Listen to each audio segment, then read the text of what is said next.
Assalamualaikum warahmatullahi wabarakatuh. Alhamdulillah nahmaduhu wa nasta'inu wa nastaghfiruh wa na'udzu billahi min syururi anfusina wa min sayyiati a'malina. May yahdihillahu fala mudhillalah wa may yudlilhu fala hadiyalah. Asyhadu an la ilaha illallah wahdahu la syarikalah wa asyhadu anna Muhammadan abduhu wa rasuluh wa ba'duh. Para pemirsa yang budiman yang dimuliakan oleh Allah, marilah kita bertambah syukur kepada Allah Subhanahu wa taala. Allah masih memenuhi apa yang menjadi kebutuhan kita. Allah masih memberikan nikmat rahmat kepada kita. Dan ini kalau kita syukuri, insya Allah akan menjadi berkah apa yang diberikan oleh Allah. Para pemirsa yang dimuliakan oleh Allah, bahwa kajian pada malam hari ini saya akan mengkaji masalah wudhu. Al-Faslus Tsalis fil wudhu, bahwa pasal yang ketiga tentang wudhu. Perlu diketahui bahwa wudhu ini adalah sangat penting sekali. Karena apa? Karena merupakan syarat sahnya sholat.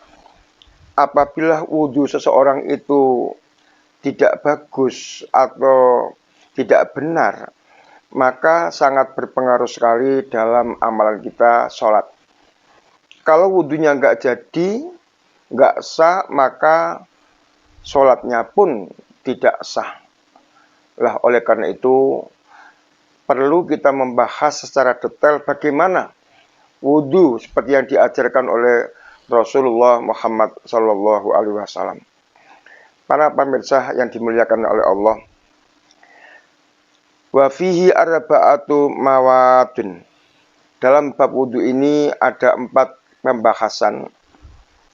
Yang pertama al-madatul ulah, materi yang pertama, fi masyru'iyatihi al-wudhu wa fadlihi. Bahwa yang pertama materi yang kita bahas adalah tentang disyariatkannya wudhu dan keutamaannya wudhu. Suatu amalan bisa diterima apabila amalan itu berdasarkan kepada dalil yang jelas, berdasarkan aturan-aturan yang ditentukan oleh Allah atau oleh Rasulullah Muhammad Sallallahu Alaihi Wasallam. Oleh karena itu, wudhu ini termasuk amalan yang disyariatkan oleh Allah Subhanahu wa ta'ala. Pembahasan yang pertama, masyru'iyati, disyariatkannya wudhu. Al-wudhu'u masyru'un bil kitabi was sunnah. Bahwa wudhu itu adalah disyariatkan Allah Subhanahu wa ta'ala berdasarkan Al-Quran dan juga berdasarkan sunnah Rasulullah Muhammad Sallallahu Alaihi Wasallam. Menjadi sangat penting manakala sesuatu amalan itu didasarkan kepada ayat-ayat Allah dan juga hadis-hadis Rasulullah. Lah, apa yang mendasari tentang perintah wudhu itu adalah firman Allah Subhanahu wa ta'ala dalam surat Al-Maidah. Allah berfirman, A'udzu billahi minasyaitonir rajim. Bismillahirrahmanirrahim. Ya ayyuhalladzina amanu idza qumtum ilas shalah faghsilu wujuhakum wa aydiyakum ilal marafiq wamsahu bi ru'usikum wa arjulakum ilal ka'bain, al-ayah. Inilah para pemirsa bahwa wudhu itu didasari dengan firman Allah yang saya baca tadi itu. Yang kalau diterjemahkan, ya ayyuhalladzina amanu, hei orang-orang yang beriman, idza qumtum ilas shalah, apabila kamu sekalian ada keinginan untuk sholat, faghsilu wujuhakum, maka hendaklah kamu membasuh wajah-wajahmu, wa aydiyakum ilal marafiq, dan hendaklah kau membasuh tangan-tanganmu sampai siku-siku. Wamsahu biru'usikum, dan usaplah kepalamu, wa arjulakum ilal ka'bain, dan basuhlah kaki-kakimu ilal ka'bain, sampai dua mata kaki. Jadi ayat ini firman Allah yang memanggil kepada orang-orang yang beriman. Jadi yang diwajibkan sholat adalah orang yang beriman. Secara otomatis yang diwajibkan berwudu pun adalah orang-orang yang beriman. Jadi panggilan Allah ini memberitahu kepada kita semua, hendaklah kalau kita mau sholat harus bersuci dulu. Karena kita ini adalah menghadap kepada Allah. Jangan sampai ada hadas, baik kecil maupun besar, kemudian kita tidak mensucikan diri kita. Jadi dalam bab wudhu ini, yang diperintahkan adalah orang-orang yang berhadas kecil, bukan orang yang berhadas besar. Seperti apa hadas kecil itu? Seperti orang yang kencing, seperti orang yang keluar wadi, keluar madhi, kemudian orang yang istihadho, kemudian orang yang kentut. Nah, ini yang dimaksud dengan hadas kecil. Sehingga hadas itu tidak bisa orang itu melakukan sholat sebelum hadas itu disucikan terlebih dahulu. Dan mensucikan hadas kecil itu ada dengan cara berwudu. Yang pada pokoknya perintah wudu ini hanya ada 4 hal yang paling pokok, yang wajib hukumnya untuk dilakukan, yaitu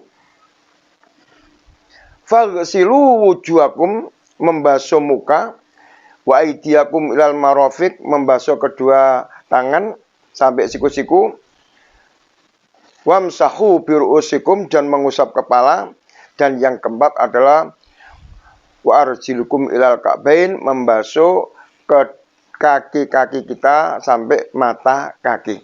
Ini yang paling pokok. Sehingga kalau orang itu sudah melakukan 4 hal yang 4 pokok tersebut, maka orang itu menjadi sah wudunya. Ayat ini juga dikuatkan oleh sabda Rasulullah sallallahu alaihi wasallam. Wa qala Rasulullah sallallahu alaihi wasallam, la tuqbalu sholatu ahadikum idza ahdatsa hatta yatawaddaa. La tuqbalu, tidak diterima, sholatu ahadikum, sholat salah satu di antara kalian, idza ahdasa, apabila salah satu di antara kalian itu berhadas, hatta yatawadda, sampai berwudu. Artinya apa? Bahwa orang yang mau sholat itu harus berwudu dulu. Karena apa? Kalau orang itu mau sholat kemudian tidak berwudu, la tuqbalu sholat, tidak diterima sholatnya apabila orang itu berhadas kemudian tidak berwudu.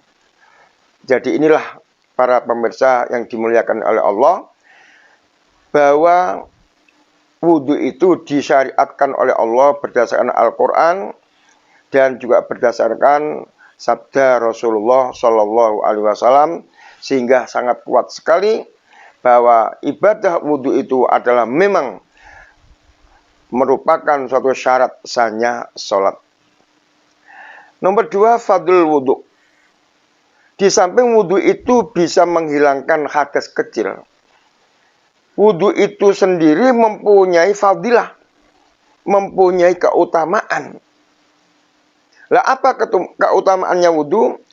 Yushhadu lamma lil wudu'i min fadilatin azimatin. Bahwa wudu itu adalah mempunyai keutamaan yang sangat besar. Lah apa keutamaannya? Sabda Rasulullah, qaulur Rasul sallallahu alaihi wasallam, ala adullukum ala ma yamkhullah bi al khotoyah wa yarfa'u bidarajat. Qalu bala ya Rasulullah, qala isbaghul wudu alal makarihi wa kasratul khatta ilal masajid wa intidharus shalah ba'da shalah fadzalikum ar-ribat. Para pemirsa, ini adalah yang melandasi bahwa wudhu itu mempunyai fadilah yang sangat besar. Apa? Rasulullah tanya kepada para sahabat, ala adullukum ala ma yamkhullah. Para sahabat, maukah kamu saya tunjukkan ada sesuatu yang Allah itu menghapus bihi dengan amalan itu al khotoya, kesalahan-kesalahan. Jadi kesalahan-kesalahan kita itu bisa dihapus. Rasul tanya kepada para sahabat, wa yarfa'u bidarajat, dan juga amalan yang ditanya oleh Rasul itu adalah bisa meningkatkan, menaikkan derajat. Para sahabat menjawab, qalu, iya, ya Rasulullah, iya. Saya terima kasih kalau seandainya Rasul itu menunjukkan kepada kami ada amalan-amalan yang bisa menghapuskan dosa-dosa, kesalahan-kesalahan, dan juga bisa menaikkan derajat kita. Apa hal-hal yang dikehendaki oleh Rasulullah, amalan yang bisa menghapuskan kesalahan-kesalahan dan bisa meningkatkan derajat seseorang? Qala, Rasul menjawab, isbaghul wudu, sempurnakanlah wudu, alal makari, pada saat-saat yang tidak disukai. Jadi kita diperintahkan oleh Rasul wudu itu yang serius, wudu itu yang benar. Karena di dalam wudu itu berdasarkan ayat itu ada hal-hal yang dibasuh dan ada hal-hal yang diusap. Dan betul-betul bahwa anggota wudu seperti yang disebutkan dalam ayat tersebut harus semuanya kena air. Jangan sampai ada anggota wudu itu yang tidak kena air. Masalah umpamanya ada orang itu anggota wudunya ada yang kena cat. Dan itu menurut ilmu, cat itu kalau disiram dengan air tidak bisa tembus ke kulit airnya itu karena ada terhalang oleh cat. Atau ada kuku kemudian dikasih alat, dikasih pewarna, dan perwarna itu memang menjadi penghalang air bisa masuk ke kulit atau ke pori-pori.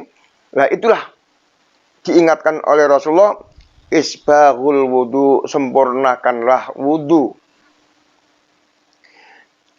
Wa kasratul khatta ilal masajid, dan perbanyaklah langkah ke masjid.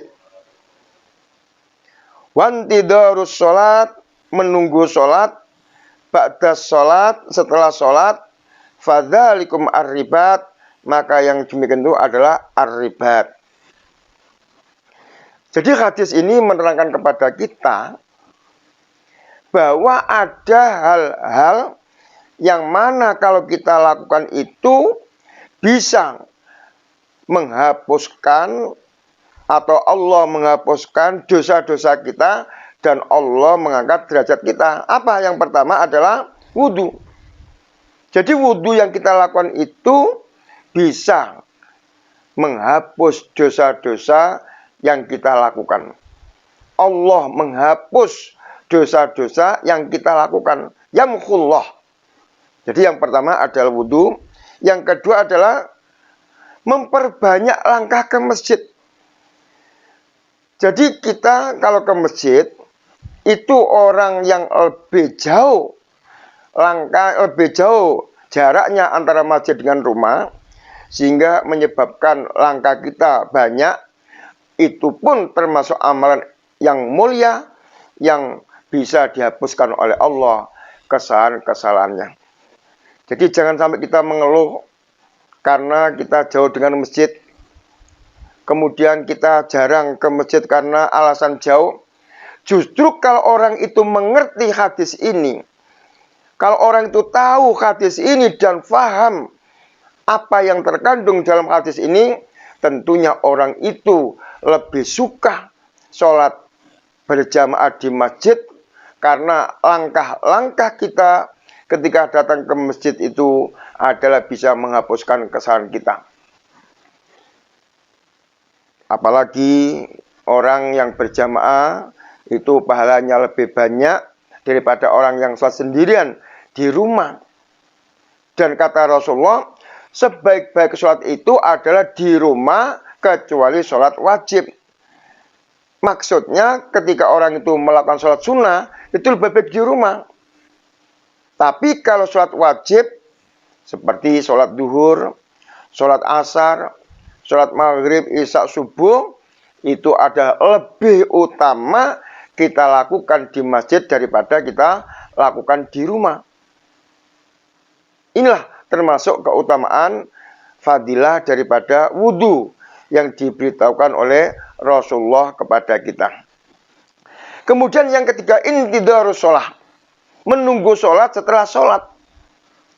Ini bisa dimaknai bahwa ketika kita datang ke masjid, kita melakukan amalan sunnah, yaitu sholat tahiyatul masjid. Menghormati masjid kita itu disunatkan sebelum duduk kita sholat.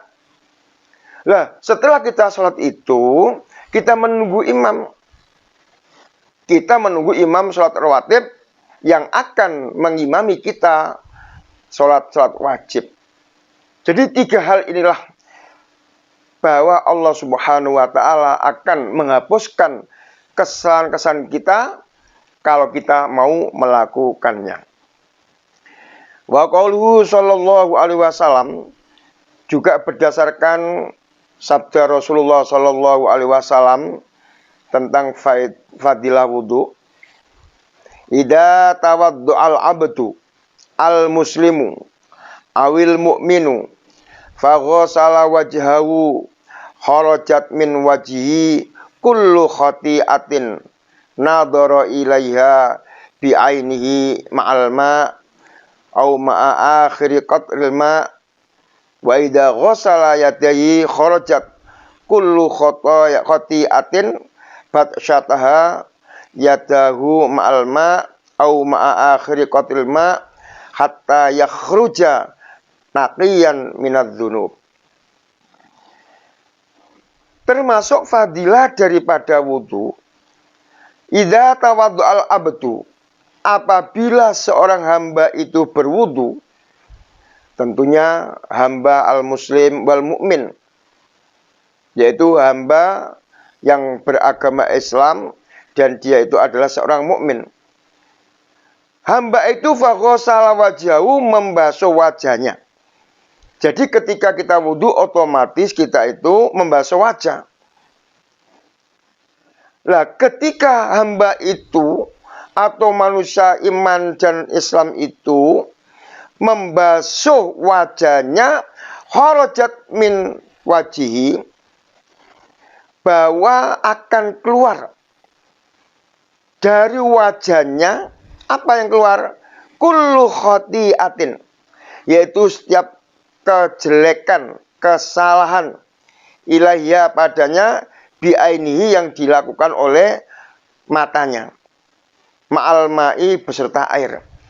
Jadi di wajah kita ini ada mata, dan kita akui bahwa mata kita ini selalu melakukan dosa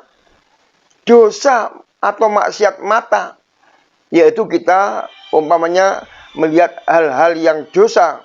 Nah, itu kita lihat, maka berarti mata kita itu kotor, mata kita itu dosa.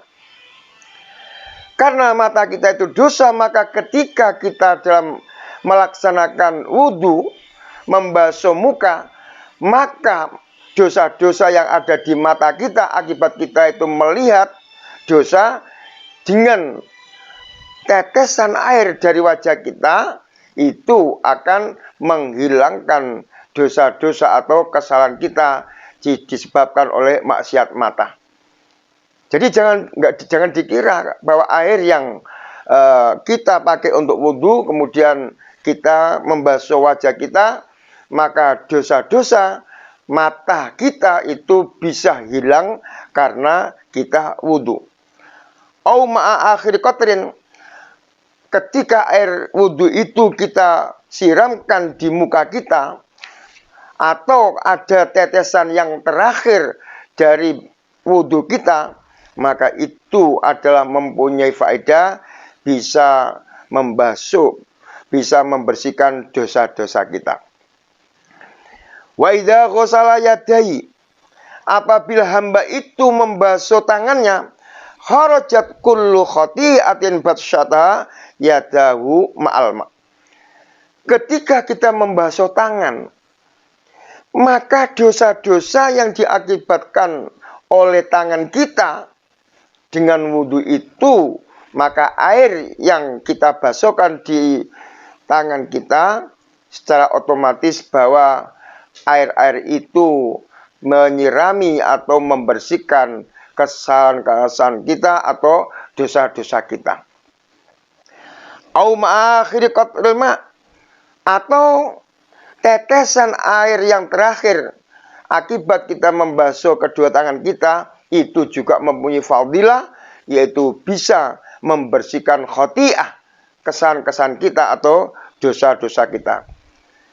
Jadi para pemirsa yang budiman, bahwa orang itu wudhu, maka dosa-dosa yang ada di wajah kita, seperti dosa mata, atau ketika kita membasuh tangan, mungkin tangan kita berbuat dosa, mungkin mengambil barang haram, atau memakan barang haram, atau kita melakukan perbuatan atau tindakan dosa dari tangan kita, maka ketika kita itu membasuh kedua tangan kita dengan wudhu, maka dosa-dosa kita yang ada di tangan kedua tangan kita itu adalah akan disucikan dan akan dibersihkan dengan air yang dipakai untuk wudhu itu. Hatta yakhruja naqiyan minadz-dzunub, sehingga apa? Sehingga dengan wudhu itu kita menjadi bersih daripada adz-dzunub, dosa-dosa kita. Mungkin tidak hanya wajah dan tangan, tapi juga anggota wudhu yang lain. Seperti umpamanya kaki kita, setelah kaki kita itu kita basuh dengan air, maka dosa-dosa yang diakibatkan dari kaki kita itu juga bisa kita bersihkan dengan tetesan air atau siraman air akibat kita berwudhu itu. Atau mungkin telinga kita yang kita usap dengan air itu, dosa-dosa yang ada di telinga kita pun bisa hilang, bisa bersih akibat kita berwudhu. Para pemirsa yang dimuliakan oleh Allah, inilah perlu diperhatikan bagi kita, karena wudhu itu adalah bisa menentukan sahnya sholat, maka hendaklah wudhu itu kita perbaiki sebagaimana diperintahkan oleh Rasulullah, isbaghul wudhu, sempurnakanlah wudhu. Di samping itu, wudhu sendiri itu mempunyai fadilah yang sangat besar bagi kehidupan kita, khususnya adalah apabila ada kesalahan-kesalahan yang ada pada diri kita, pada anggota wudhu kita, maka itu bisa dihapuskan oleh Allah Subhanahu wa Ta'ala dengan adanya wudhu. Di samping itu, wa yarfa'u bidarajat, dan kita akan diangkat derajatnya oleh Allah Subhanahu wa Ta'ala. Tadi dalam hadis adalah ar-ribat, itu artinya ini adalah tidak arti hakiki, tapi majazi. Yang dimaksud adalah orang yang selalu menjaga wudhu. Termasuk katanya orang-orang itu jimatnya Jenderal Sudirman, dia itu selalu menjaga wudhu. Artinya apa menjaga wudhu? Ketika dia batal langsung mengambil air wudhu. sehingga dia itu terjaga. Juga para ulama, para kiai banyak yang mengamalkan ini ar-ribat, yaitu menjaga kesucian dirinya. Sebab insya Allah kalau orang itu mempunyai wudhu atau orang itu suci, maka itu bisa terjaga dari akan melakukan perbuatan-perbuatan tercela, akan melakukan dosa. Itu ingat, oh saya berwudhu, maka saya harus bisa menjaga tidak melakukan perbuatan dosa atau maksiat, karena ingat dirinya adalah dalam keadaan suci. Saya kira ini yang bisa kami sampaikan. Mudah-mudahan bisa bermanfaat dan memberikan motivasi kita, bahwa kita agar dosa-dosa kita diampuni oleh Allah, dihapuskan oleh Allah. Maka banyak cara yang harus dilakukan. Di antaranya adalah wudhu, kemudian kita memperbanyak langkah kita ke masjid, dan kita menunggu sholat berjamaah, menunggu imam untuk menjadi imam sholat jamaah di masjid. Dan kita harus selalu menjaga kesucian daripada wudhu dalam kehidupan kita sehari-hari. Wallahu alam. Saya akhiri, wabillahi taufiq wal hidayah. Wassalamualaikum warahmatullahi wabarakatuh.